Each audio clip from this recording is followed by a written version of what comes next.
landas mo'y naligaw, ikaw ay nalulung sa masamang bisyo.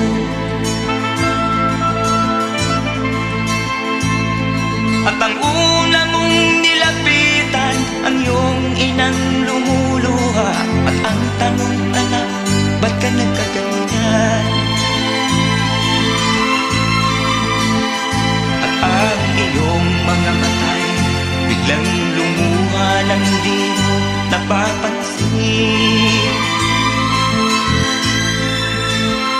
Pagsisisiyang sa isip mo, nalaman mo ika'y nagkamali. Pagsisisiyang sa isip mo, nalaman mo